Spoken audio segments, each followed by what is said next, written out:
Hello students, this is Priyanka Vijay. I hope you all are enjoying at home and study well. This is the first time I know about it, but it's okay. You can enjoy your study also. Today firstly I want to tell you few things about the book. There is some changes in your book because some students have some queries regarding this book also. In our last edition, because some students have old books, so those students who have old book, that was the 8th edition of your book, and जिन बच्चों ने book purchase की है they already got the new edition which is 9th edition. तो ये जो आपकी book आई है 7th class में गुलमोहर, तो बेटा बुक वही है लेकिन आपका जो एडिशन है वो चेंज हो गया है. तो एडिशन चेंज होने से अंदर का जो कंटेंट है वो भी चेंज हो गया है. तो don't be confuse about it and don't worry कि हमारे पास पुरानी बुक है, हमारे पास न्यू बुक है. आपको अब न्यू बुक परचेज करनी है, that is the 9th edition. And in this book chapter जो हैं आपके वो मैं अभी कंटेंट में आपको बता दूंगी. Firstly some queries, some student have queries about this कि हम लोगों ने चैप्टर्स कंप्लीट कर लिए हैं. So don't worry about it. Those who have completed notebook, those students who have completed the question answers of poem and the chapter master artist, if you have completed the question answer in your notebook, it's okay. I will check it also when the school will resume. I will check it. If you have not written question answer till now, then don't write that question answer in your notebook, because I will start with our new edition, which is 9th edition of your book. And इसका content मैं आपको बता देती हूँ new addition का. इसमें कुछ changes हैं आपके न्यू एडिशन में. कुछ चैप्टर्स वही हैं लेकिन कुछ चैप्टर्स में चेंज आया है. जैसे हमने जब लास्ट क्लास अटेंड की थी अपनी, तो उसमें जो आपका मास्टर आर्टिस्ट चैप्टर था इन योर 8th एडिशन, जो मास्टर आर्टिस्ट चैप्टर था वो आपका फर्स्ट चैप्टर था. इसमें देखो आप, अभी जो आपका फर्स्ट चैप्टर है वो है एन अनकम्फर्टेबल बेड, लेकिन पहले जो 8th एडिशन था उसमें आपका जो द मास्टर आर्टिस्ट था वो आपका फर्स्ट चैप्टर था. तो अपन ने चैप्टर तो कंप्लीट कर ही लिया है, इट्स ओके. वो अपन ने पहले कर लिया तो आप उसको सेकंड चैप्टर मेंशन कर देना, ठीक है. तो अपना एक चैप्टर तो ये हो ही गया है. कुछ चेंजेस हैं इसके क्वेश्चन आंसर्स में, we will discuss about it after completing the first chapter. और इस बुक में जो आपका फर्स्ट चैप्टर है वो है एन अनकम्फर्टेबल बेड. तो हम इसमें ये वाला चैप्टर पढ़ेंगे अब. तो we will start according to our new book, an uncomfortable bed. After that, if you have some queries, then you can leave the message to me. I will reply you. This is your first unit, an uncomfortable bed. We will start from this chapter now.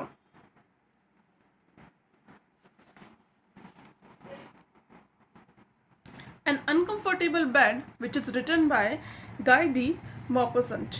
ये आपके writer का नाम है, an uncomfortable bed. He was a French writer and best known for his stories.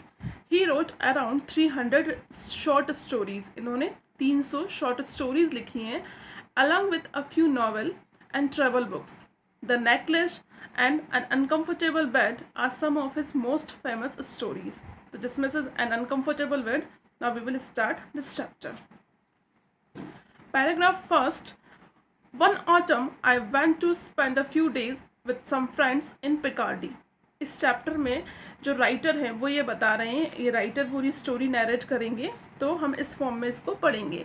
One autumn I went to spend a few days, मतलब जो writer हैं वो कहाँ पर गए हैं, अपने दोस्तों के यहाँ गए हैं. इन पिकार्डी, पिकार्डी में कोई प्लेस है, वहाँ पर वो गए हैं अपने वेकेशन, उनके जो ऑटम के वेकेशन हैं उस पर वो छुट्टियाँ बिताने गए हैं.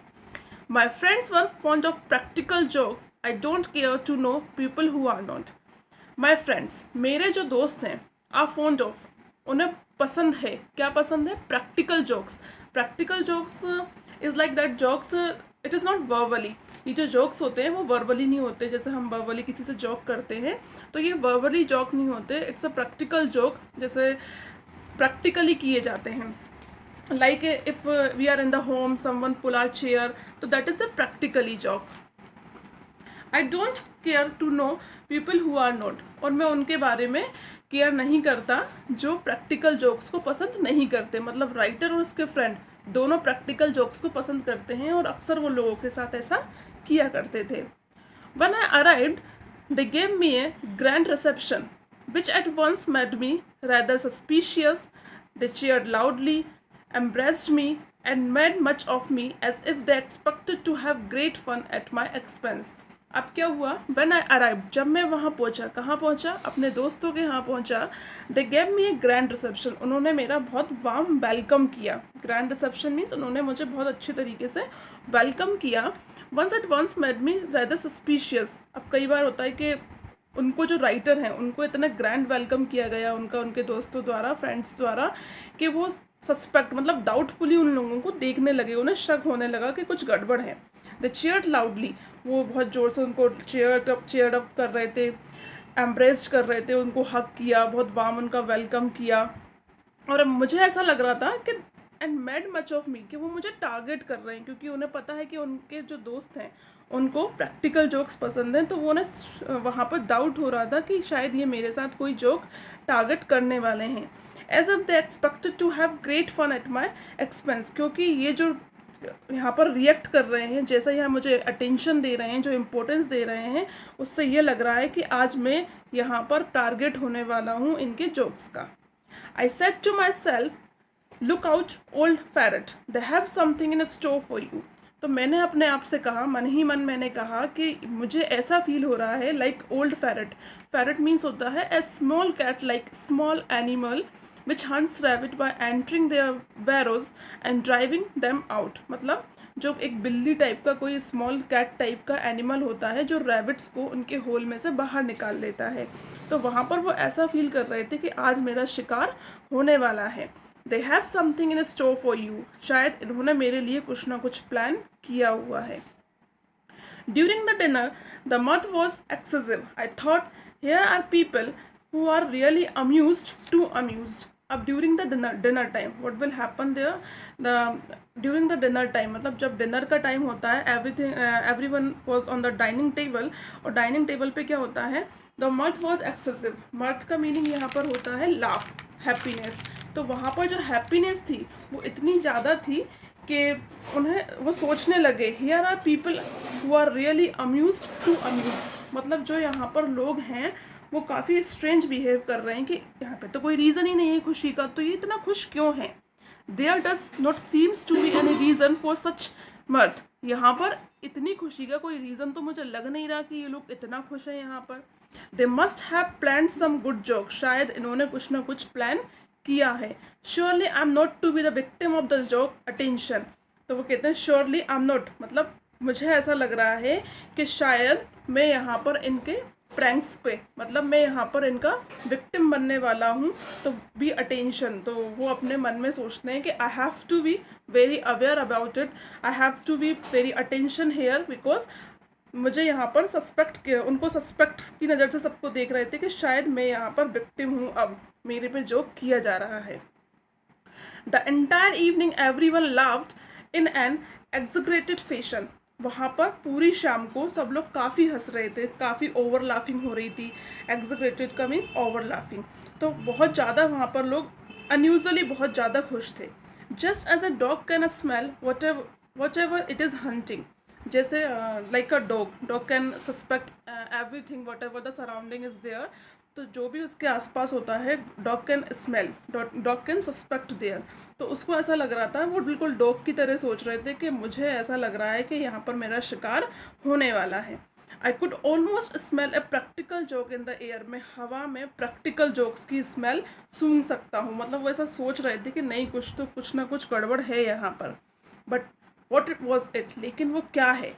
I was watchful, restless, I did not miss a single word और अ मीनिंग और अ जेस्चर। तो वो इतने ध्यान से, इतने अवेयर हैं और सोचते हैं कि मैं यहाँ पर कुछ भी सिंगल वर्ड और मीनिंग और जेस्चर कुछ भी मिस नहीं करूँगा। क्योंकि कई बार ऐसा होता है कि if something has happened in our surrounding and we come to know about it by their meanings, by their gestures, तो हमें gestures से कई बार सस्पेक्ट होता है, कई बार डाउटफुली हम किसी को देख पाते हैं उस जेस्चर से कि नहीं कुछ गड़बड़ है, तो वो ये कहते हैं कि मैं यहाँ पर कुछ भी मिस नहीं करूँगा, मैं इनकी पूरी बातों पर, इनके पूरे जेस्चर पर, जो इनका कहने का मतलब है उस पर पूरा मैं ध्यान दूंगा। Everyone seemed to be suspect, वो सभी को सस्पेक्ट की नज़र से देख रहे थे। And I even looked stressfully at the faces of the other guest, और वहाँ पर वो जो सभी को डिस्ट्रेसफुली, मतलब वो सबको सस्पेक्ट, सबको डाउटफुली देख रहे थे, किसी पर ट्रस्ट नहीं कर रहे थे, जितने भी वहाँ गेस्ट आ रहे थे सभी को वो बिल्कुल उस नज़र से देख रहे थे कि नहीं कुछ ना कुछ गड़बड़ है, सभी पे वो डाउटफुल थे वहाँ पर। The hour struck for going to bed, hour struck के समय हो गया या घंटा बज गया, घंटी बज गई, जो भी वहाँ पर उन्होंने इंडिकेट किया होगा कि hour struck for going to bed, अब सोने का समय हो गया। The whole household come to accompany me to my room, why, अब सभी जो फ्रेंड्स थे उनके वो उनको रूम तक छोड़ने आए, जहाँ पर उनका जो रूम था, बेडरूम था, वहाँ पर उनको छोड़ने आए। अगेन वो उसको डाउटफुली देखने लग गए, क्यों? They called to me good night, उन्होंने मुझे गुड नाइट भी बोला। मतलब ऐसा हो सकता है कि फ्रेंडशिप में या फ्रेंड्स में ऐसा नहीं होता, वो इतना अटेंशन उनको दे रहे थे, इतनी इंपॉर्टेंस उनको दे रहे थे, उनको गुड नाइट विश करने आए, चलो एक उनको बेडरूम तक छोड़ने आ जाता, लेकिन उनके सारे फ्रेंड्स उनको बेडरूम तक छोड़ने आए, तो फिर उनके माइंड में घंटी बजी कि यार ऐसा क्यों हो रहा है। 9th paragraph, I entered my room, shut the door and remain standing without moving a single step, मैं अपने रूम में एंटर हुआ, मैंने डोर को शट किया, डोर को बंद किया, एंड रिमेन स्टैंडिंग, और मैं वहाँ पर खड़ा रह गया, मतलब कुछ देर वो खड़े रहे, without moving a single step, उन्होंने अपना एक पैर भी आगे नहीं बढ़ाया। Holding the candle in my hand, मेरे हाथ में कैंडल पकड़ा हुआ था मैंने। I heard the people laughing and whispering in the corridor, और मैं लोगों के हंसने की आवाज़ और फुसफुसाने की आवाज़ सुन रहा था कॉरिडोर से। Without doubt they were spying on me, और मुझे ऐसा डाउट हो रहा था कि ये सब लोग मेरी जासूसी कर रहे हैं। I cast a glance around the walls, the furniture, the ceiling, the hanging and the floor. I saw nothing to justify suspicion. I heard persons moving about outside my door. अब क्या हुआ कि उन्होंने सारी जगह नज़र डाल ली, ग्लांस किया, उन्होंने दीवारों को देखा, फर्नीचर को देखा, सीलिंग को देखा, वॉल को देखा, कर्टन्स को देखा, जो भी वहाँ पर टंगा हुआ था, रखा हुआ था, उन्होंने सारी चीज़ों को चेक करना शुरू कर दिया। I saw nothings to justify suspicion, मुझे वहाँ पर कुछ भी नहीं मिला। सब कुछ उन्होंने बहुत ध्यान से, बहुत अटेंशनली वहाँ पर सब कुछ देखा, लेकिन कुछ भी नहीं मिला। आई heard persons moving about outside my door, मुझे ऐसा लगा कि कुछ पर्सन, मतलब उसके जो फ्रेंड्स हैं, वो उनके डोर के बाहर घूम रहे हैं, उन्हें ऐसा सुनाई दिया। I had no doubt they were looking through the keyhole, और इसमें कोई शक नहीं है, फिर अगेन वो डाउट कर रहे हैं कि इसमें कोई शक नहीं है कि वे की होल से अंदर की साइड देख रहे हैं। की होल होता है जो रूम में अपने की लगी हुई रहती है, अगर if we remove the key from that keyhole तो वहाँ से अंदर रूम में दिख जाता है। तो उन्हें अगेन डाउट हुआ कि शायद की होल में से ये लोग मुझे देख रहे हैं। Paragraph now, paragraph number 10, an idea came into my head, my candle may suddenly go out and leave me in darkness. मेरे माइंड में ये आइडिया आया, सडनली आइडिया आया उनके माइंड में, अगर जो एक कैंडल है, क्योंकि he have only one candle, अगर मेरे पास जो कैंडल है वो गिर जाती है और बुझ जाती है, and leave me in darkness, तो चारों तरफ क्या हो जाएगा, अंधेरा हो जाएगा। So I went around the room and lighted all the candles that I could find, तो वहाँ पर गए, अपने रूम में गए, चारों तरफ उन्होंने देखा, जितने भी वहाँ कैंडल्स थे उन्होंने सारे कलेक्ट किए और ले लिए। After that I cast another glance around me without discovering anything, मैंने दोबारा पूरे रूम में अगेन उन्होंने चेक किया और उन्हें कुछ भी नहीं मिला। I moved with short step, फिर मैं थोड़ा सा छोटे छोटे स्टेप्स लेकर आगे बढ़ा, केयरफुली एग्जामिनिंग द रूम, मैंने पूरा रूम को एग्जामिन किया। Nothing, I inspected every article one after the other, मैंने सभी चीज़ों को देख लिया लेकिन मुझे कुछ भी नहीं मिला। स्टिल नथिंग, फिर से कुछ नहीं मिला। I went over to the window, मैं विंडो के पास गया। The shutters, large wooden shutters, जो विंडो के शटर्स होते हैं, गेट होते हैं, तो वो शटर्स जो लगे हुए थे वो ओपन, तो वो खुले हुए थे। I shut them with great care, मैंने उन्हें आराम से धीरे से बंद कर दिया।